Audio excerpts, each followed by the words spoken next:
A few years ago, I was scrolling through Instagram and I came across a video from the author Ryan Holiday. I talk about a lot on my channel, so some of you or most of you probably are already familiar with who he is. But anyways, the topic of the video was a story about him walking through across the farm on his property. And he was walking with his young son. I don't know how old he was, probably like 3 or 4. And he remembers how as he was walking with his son, he was hurrying him along. He was not rushing him, but he was like, come on, like consistently or constantly kind of like pushing him along, moving him forward to inevitably the end of the walk. And as he was doing this, he had a moment where he stopped and caught himself rushing his kid. And he asked himself, what's the hurry? Why am I rushing my kid along? He openly said that there were no plans for the day. There was nothing they had to get to after the walk. There was nothing coming up on his schedule. He simply was just rushing his kid along without even realizing it. And the lesson and the takeaway from the video was that everyone seems to be in a hurry. Everybody's always rushing along, rushing through things. The things that we feel are pointless or aren't progressing us forward, quote unquote, we're constantly rushing through. And I've been thinking a lot about this idea recently. Obviously, I'm making a video about it because I think it's wildly important to understand, because in this age of social media and technology and everybody doing everything all at once, we are forgetting what it means to actually enjoy our lives and actually enjoy the present moment and find purpose in what we're doing. I've been trying to think of an anecdote, if you will, for this, like how to go about this and find this for yourselves. And what I came up with was a question you can ask yourself. And that is, if we rush through it all, what is left to enjoy? And what I mean by that is this, and I'll explain it with some examples and a story. I remember the first time I drank coffee. As weird as that sounds, I vividly remember the first time I had coffee. I remember I was like in this school musical or something, and was like tired, and my parents had a cup of coffee in a travel mug, and they were like, drink this. And I remember just being like enlightened, like, oh my God, coffee, this is the purpose of life. But anyways, I remember drinking coffee the first time, and I really enjoyed it. Obviously, I drink it every single day.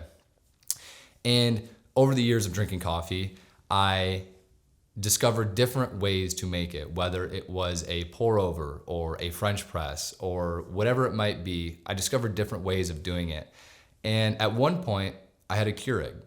And for any of you that somehow don't know what a Keurig is you literally put a pod into a coffee maker and you press a button and it makes the coffee super fast and efficiently, right? 1 cup in like 30 seconds. And I did that for a while. And whether or not I realized it, I just stopped doing it. And I went back to having a French press, and that's what I use now. And it takes like 10 minutes to make a cup of coffee. Now, I might tell you that it takes 10 minutes for me to make a cup of coffee. And that might sound wildly inconvenient. Like, why would I spend 10 minutes making coffee when I could spend 30 seconds making coffee and it's passive and I just press a button? And the reason why I do it, other than the coffee tastes better, is it is a practice for me to be present and to stop making life a taskable thing. What does that mean? If we rush through everything, what is left to enjoy?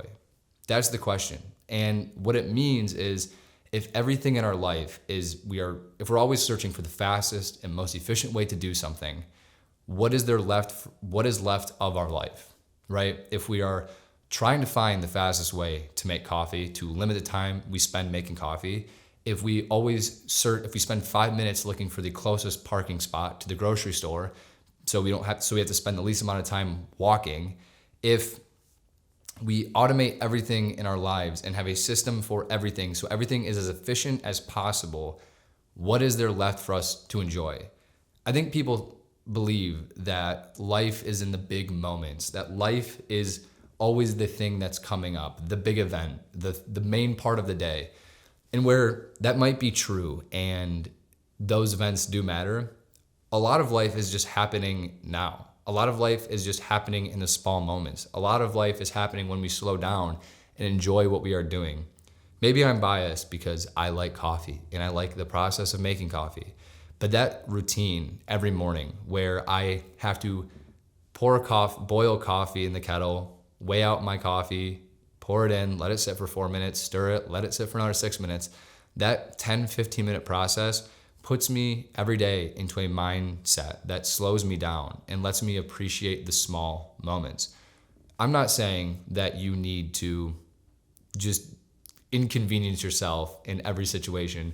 There are obviously situations where efficiency does matter and automating things does matter, right? Like especially when it comes to business. You shouldn't be wasting 10 hours a day reading emails, obviously. But it's the small moments that we try to skip past and ignore that are the moments that help us stay grounded and stay present in the moment. Because if we're always rushing to the next thing, if we're always trying to be first in line at Starbucks, if we're trying to make the coffee the fastest, if we're trying to get to the grocery store as quickly as possible, learn the thing as quickly as we can, we're always living for the future. We're always living for tomorrow.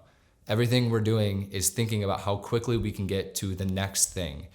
And we think we'll be present when we get to the next thing, but in reality, when we get to the next thing, we're already thinking about the next thing.